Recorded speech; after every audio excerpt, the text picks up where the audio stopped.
ஒரு கருத்தை உங்களிடத்தில் நான் முன்வைக்கின்றேன். 2019-20 தமிழ்நாட்டினுடைய மின் தேவை என்னங்கிறது 94,947 மில்லியன் யூனிட் ஒரு வருஷத்துக்கு. அதுவே 2021 93,344, அது கோவிட் காலம். அதுக்கடுத்து 2021-22 98,674 million unit. 2022-23 1,03,546 million unit. 2023-24 1,11,504 million unit. 2024-25 1,16,813 million unit. ஆக 94,000 மில்லியன் யூனிட்ல இருந்து 1,16,000 மில்லியன் யூனிட் வரைக்கும் உயர்ந்திருக்கு. அப்படி நீங்க பாத்தீங்கன்னா ஏறத்தாழ 5 வருஷத்துல 25,000 மில்லியன் யூனிட் உயர்ந்திருக்கின்றன. அப்படி உயர்ந்த மில்லியன் யூனிட் மின் நுகர்வுக்கு ஏற்ப நாம் கொள்முதல் அதிகரிக்க வேண்டும், அதே போல உற்பத்திகள் அதிகரிக்க வேண்டும். அப்ப நம்ம உற்பத்தி அதிகரிக்கின்ற பொழுது அதற்கான செலவினங்கள் நமக்கு உறுதியாக கூடும். இந்த தேவைகளை பூர்த்தி செய்வதற்காக வெளிச்சந்தையில் நாம் மின்சாரத்தை கொள்முதல் செய்கின்ற பொழுது அதற்கான செலவினங்களும் நிச்சயமாக கூடும். இதை அந்த வெள்ளை அறிக்கையில் வெளியிட்டிருந்தால் மிக சிறப்பாக இருந்திருக்கும். எவ்வளவு வருமானம் வந்துச்சுன்னு காட்டினவங்க, எவ்வளவு செலவு வந்துச்சுன்னு காட்டினவங்க, எந்தெந்த வகையில் அந்த வருமானங்கள் வந்துச்சு, எந்தெந்த வகையில் அந்த செலவினங்கள் ஏற்பட்டது, இது வெள்ளை அறிக்கையில் இருந்திருந்தா மிக சிறப்பாக இருந்திருக்கும். அதை தவிர்த்து அவர்களுக்கு வசதியாக மக்களிடத்தில் ஒரு மாற்று கருத்தை முன்வைக்க வேண்டும் என்ற நோக்கத்தோடு அந்த வெள்ளை அறிக்கை தயாரிக்கப்பட்டிருக்கின்றன. இன்னும் கூட ஒருபடி மேல நான் சொல்லணும்னு சொன்னா, எங்க 5 வருஷம் முந்தைய திராவிட மாடல் அரசு எங்களுடைய கழக தலைவர் மாண்பு தளபதி அவர்கள் முதலமைச்சராக இருந்து 5 ஆண்டுகளில் செய்த திட்டங்களை அதை பட்டியலிட்டிருக்கின்றார்கள். எப்படி முதலமைச்சர் போய் டெல்லியில திராவிட மாடல் அரசினுடைய திட்டங்களை சொல்லி அங்கே நிதி ஆயோக் கூட்டத்தில் பேசினாரோ, அது மாதிரி இன்னைக்கு வெள்ளை அறிக்கையிலையும் இந்த 5 வருஷத்துல நாங்க என்ன பண்ணணுங்கிறதையும் அவங்க சொல்லி இருக்கிறாங்க.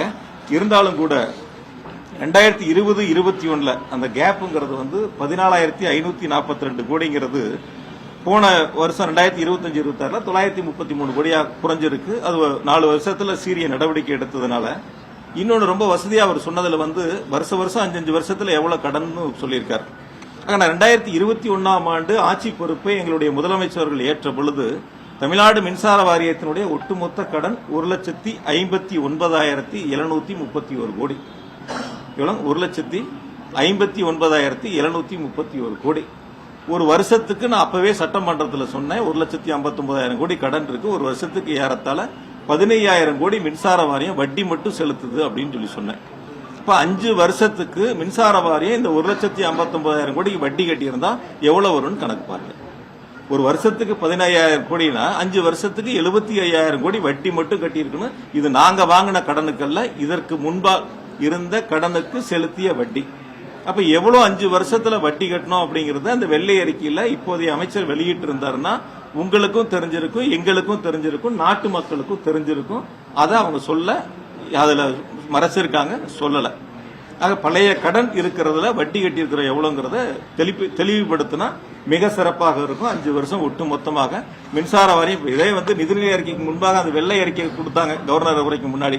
அப்ப அதுல ஒரு வருஷத்துக்கு எவ்வளவு வட்டி கட்டுறோம், மொத்த வட்டி எவ்வளவு, இதெல்லாம் கணக்கிட்டு சொன்னாங்க. மொத்த வருவாயில் எவ்வளவு வட்டின்னு சொன்னாங்க. ஆனா இதுல அதை சொல்லல. எவ்வளவு வட்டி 5 வருஷத்துல நம்ம கட்டியிருக்கிறோம் அப்படிங்கறத தெளிவுபடுத்துவதற்கான அந்த முயற்சிகளை அவர்கள் முன்னெடுக்கவில்லை. அதற்கு அடுத்து எந்தெந்த வகைகளில் நம்ம செலவினங்கள் உயர்ந்திருக்கு அப்படிங்கறதையும் அவங்க சொல்லியிருக்கணும். அது முழுமையா சொல்லல, அதை மறைச்சிருக்கிறாங்க.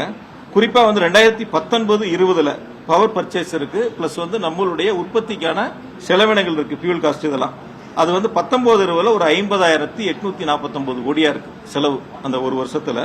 24-25 பாத்தீங்கன்னா அது 65,000 கோடியா உயருது. ஏறத்தாழ 50,000 கோடியிலிருந்து 65,000 கோடினா பர்ச்சேஸும் நம்மளுடைய உற்பத்திக்கான பியூல் காஸ்ட் இதெல்லாம் சேர்த்துனீங்கன்னா ஒரு 15,000 கோடி உயருது. அப்ப அது நம்மளுடைய எவ்வளவு மின் தேவை நம்ம இடத்துல அதிகரிச்சிருக்கோ அந்த மின் தேவை அதிகரிகளுக்கு ஏற்ப உற்பத்தியை நாம் ஒரு பக்கம் அதிகரித்திருக்கின்றோம். அந்த அதிகரிப்புக்கான செலவினங்கள் கூடியிருக்கின்றன. அதேபோல வெளியில் கொள்முதல் செய்யப்பட்ட மின்சாரத்திற்கான செலவினங்கள் கூடியிருக்கின்றன.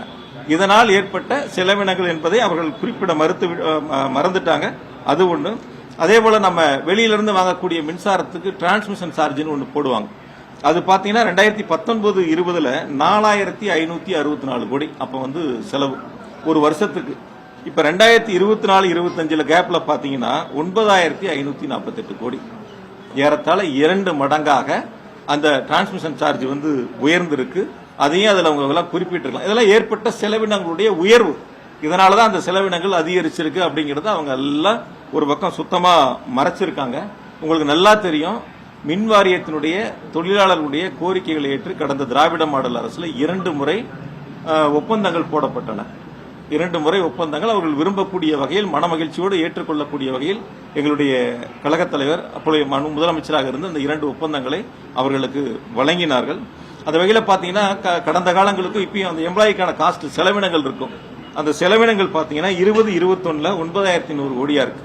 அதுவே 25, 26 எல்லாம் பாத்தீங்கன்னா 12,006 கோடி, 12,061 கோடியா உயர்ந்திருக்கு. ஏறத்தாழ 9,000 கோடியிலிருந்து 12,000 கோடியாக எம்ப்ளாய்க்கான அந்த செலவினங்கள் உயர்ந்திருக்கு. ஆகையால வருவாய் ஒரு பக்கம் மின்கட்டண உயர்வால் மட்டும் உயர்வது அல்ல, நம்மளுடைய கூடுதல் மின் நுகர்வு அதன் மூலமாக ஏற்படக்கூடிய வருவாய், அதுபோல மின்சார வாரியம் எடுத்திருக்கக்கூடிய நடவடிக்கைகள், வட்டி குறைப்பு, பிளையாஸ்ல வருமானம், பல்வேறு வழிவகைகள், அந்த இழப்பு லைன் லாஸ் ஏற்படக்கூடிய இழப்பை சரி செய்வது, இப்படி பல்வேறு வகைகளில் எடுக்கப்பட்ட சீரிய நடவடிக்கையின் காரணமாக அந்த செலவினங்கள் குறைக்கப்பட்டது. இது எல்லாம் சீர்தூக்கி பார்த்துதான் இன்றைய வெள்ளை அறிக்கை அமைந்திருக்க வேண்டும். மாறாக அதில் எதுவும் அது இடம்பெறவில்லை. ஆகையால் வருவாய் ஒரு பக்கம் உயர்ந்தாலும் கூட மின் கொள்முதல், மின் உற்பத்திக்கான செலவினங்கள், அதே போல எம்ப்ளாய்க்கான காஸ்ட், டிரான்ஸ்மிஷன் சார்ஜ், இப்படி பல்வேறு வகைகள் ஏற்பட்டிருக்கக்கூடிய செலவினங்களும் உயர்ந்திருக்கின்றன. செலவினங்கள் உயர்ந்தாலும் கூட நாங்கள் இழப்பை குறைத்திருக்கின்றோம். இந்த கடைசி ஆண்டு வெறும் 933 கோடி அளவிற்கு குறைந்திருக்கின்றன. அதற்கு முழு முதல் காரணம் எங்களுடைய கழகத் தலைவர், திராவிட மாடல் ஆட்சியினுடைய நாயகர் மாண்புமிகு தளபதி அவர்கள் என்பதை இந்த நேரத்தில் நான் பெருமையோடு சுட்டிக்காட்ட கடமைப்பட்டிருக்கின்றேன். அதே போல மின்சாரத்தினுடைய தேவைகளை பற்றி சொன்னாங்க. இப்ப எப்படி நம்ம ஓன் ஜெனரேஷனு, அதே போல ஒன்றிய அரசினுடைய தொகுப்புல வாங்குறது, மத்திய தொகுப்புல வாங்குறது, பிரைவேட்ல பர்ச்சேஸ் பண்றது, இது நமக்கு தேவையான அளவுக்கு ஆண்டுக்காண்டு உயரக்கூடிய அளவிற்கான நம்முடைய மின் உற்பத்தி திட்டங்களை செயல்படுத்துவது, அதே போல மத்திய தொகுப்பிலிருந்து நாம் பெறுவது, தனியாரிடமிருந்து பெறுவது, இது எல்லாம் சேர்த்துதான் நம்ம அதுக்கான பணிகளை முன்னெடுக்கிறோம். அவங்க சொல்லும்போது சொன்னாங்க, இந்த மாதிரி அதிகபட்சம் 21,307 மெகாவாட் அதிகபட்ச உச்சபட்ச மின் தேவை ஏற்பட்டிருக்கு ஒரு நாள்ல.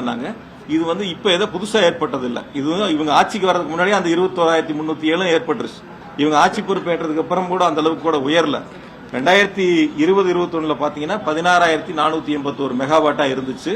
அது அப்படியே படிப்படியா உயர்ந்து 21-22 17,916 megawatt, 96 megawatt, 22-23 18,053 megawatt, 23-24 19,409 megawatt, 24-25 20,830 megawatt, 25-26 இப்ப 21,307 மெகாவாட். இப்ப இந்த கவுண்டிங்க்கு முன்னாடி இதுதான் ஆண்டுதோறும் படிப்படியா உயர்ந்து நம்முடைய மின் தேவை அதிகரித்திருக்கின்றன. இந்த மின் தேவை அதிகரித்ததற்கேற்ப நாம் பல்வேறு பணிகளை செஞ்சிருக்கோம்.